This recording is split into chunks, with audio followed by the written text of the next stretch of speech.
I would have a migraine attack that would trigger every time I would sleep, whether it was a 20-minute nap or after a night's sleep.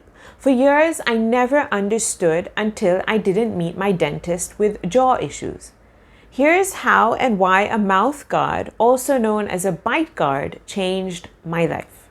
Please remember that I am not a medical professional and everything I share here is purely based on my personal experience. Please seek a medical professional for your personal case. Now, as always, I like to start with understanding the basics because we often have misconceptions about the most common things around, and one of those are these migraine attacks. So, what is a migraine? Now, a crude way to explain it is a bad head pain. But actually, it's so much more than that. In fact, many go through migraines without experiencing the head pains at times. So yes, the headaches are intense, but to describe it properly, it's a neurological condition which can cause nausea, dizziness, vomiting, sensitivity to light and sound. There are two types of migraines, one which is migraine with aura and the other is migraine without aura. So migraines with aura, migraine attacks with aura, this happens to 25% of those who suffer from migraines. So migraines with aura is when you see visual symptoms like various shapes and lines. Some sufferers even develop tingling sensations in their legs and arms, which can show up a short while before the pain in the head begins.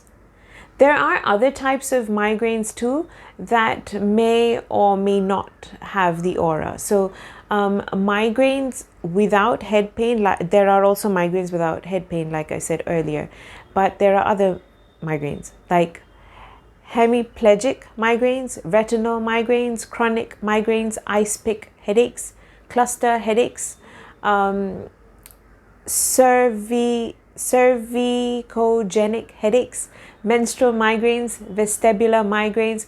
Please forgive me for my pronunciation. It's a little tough. Okay, but more than anything, what's very important is how does a migraine feel like? Like, what does it feel like? And I think in this context of migraines and mouth guards, it's best I explain what my migraine attack feels like. Very rarely is my migraine all over my head. I get it on one side of my head at the temple area. A nerve just expands and swells up and throbs and pounds, making my eye hurt. Now, movement creates problems, especially if I'm to bend down. The pressure on the head increases and increases the migraine pain. Now, it increases probably like tenfold if I don't keep my head still.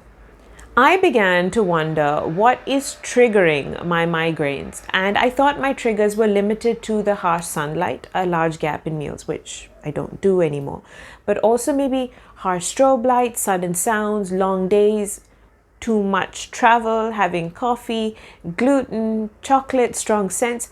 Yes, they were all my migraine triggers, but none of them were my trigger for inviting a head pain in my sleep. So what was? What triggered a migraine in my sleep? Despite being triggered by all the things I just mentioned, I could never understand why I would wake up with a migraine. Whether it was a nap or a night's sleep, I would always wake up with a head pain at least 20 days a month.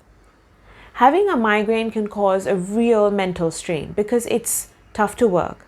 You can't stare at a computer screen because one eye doesn't open properly. You can't move your head because it increases the painful sensations. Perfumes or different artificial scents make it worse. Despite the nausea, eating would always make me feel better, but it wouldn't last long. I'd apply balms. But what helped me the most was taking a piece of ginger, scraping the skin off it, and boiling it in water. I'd sip on the water, and over the next few hours, the migraine would subside. Well, that's until I didn't sleep again. So, whenever I had a non-sleep related migraine, homemade ginger water would be my best friend. But yet, I had no cure for my sleep migraines. Having a hypermobile Ehlers-Danlos syndrome, a connective tissue disorder that also affects my TMJ area, the jaw joint, I went to my dentist for some advice and for a regular checkup. After observing my teeth and seeing some wear and tear, she asked whether I would grind my teeth or clench them very tight. I gave it a lot of thought and said that I do. I realized that many times when I'm in pain, I do that, and I'm always in pain. So it's bound to happen often. Plus, I don't sleep too well because of the pain from endometriosis and Ehlers-Danlos syndrome. So I can imagine me clenching and grinding my teeth from the pain during my sleep, which is also known as nocturnal bruxism. This is when the dentist suggested I use a bite guard, also known as a mouth guard. Now let's understand things a bit better here. Now, what is a mouth guard, bite guard? How do you get one? So, a mouth guard is made of medical grade acrylic with varying softness. My bite guard is the softest possible since I have a jaw issue, the TMD. Temporomandibular disorder, and with the teeth having to press so hard on acrylic mouth guard, it would only make matters worse for my jaw joint. So a softer bite guard was best for me.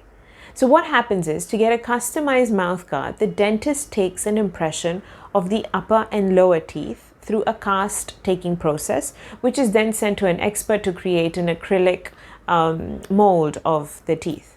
So the mouth guard received is transparent so that it isn't too obvious to anyone looking at you. But when you speak, there will be a change in how you sound. Speaking with a mouth guard requires more effort and can be more tiring. I have my mouth guard with me and I'll wear it and I'll do the rest of the video. So give me a minute to do this.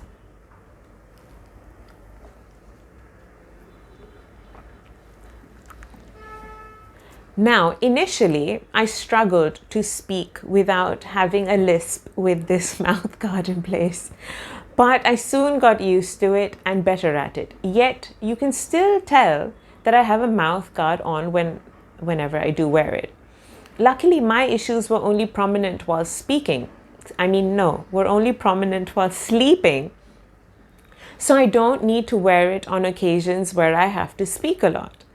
Also, when I first started wearing the mouth guard, I found it very claustrophobic and struggled to give the guard extra space in my mouth. This is tough. I struggled to breathe as well, but over the course of a few weeks, it all felt very natural. In 2018, this cost me around 5,000 rupees, which is approximately $66, and I was told it'll last 5 years.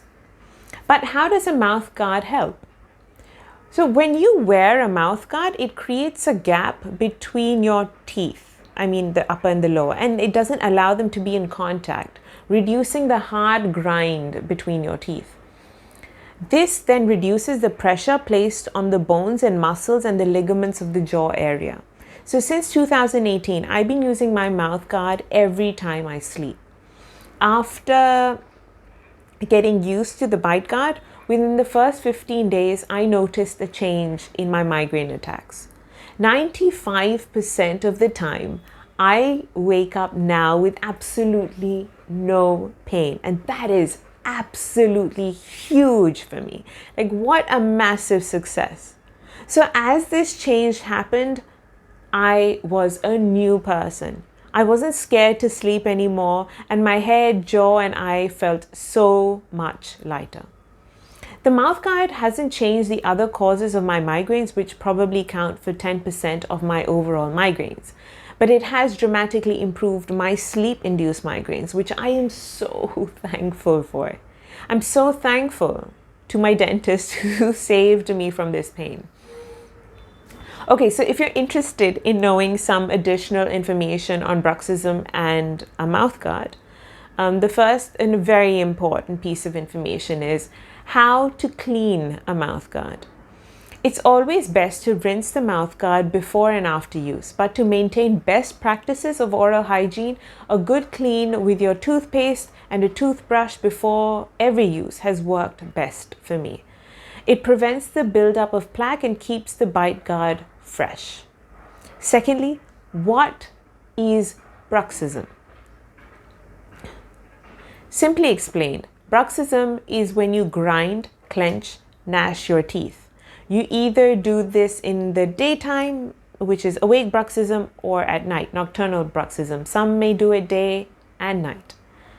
Bruxism can happen because of stress, anxiety, anger, certain medical conditions, Parkinson's disease, GARD, which is acid reflux, ADHD, epilepsy, sleep apnea, to name a few reasons.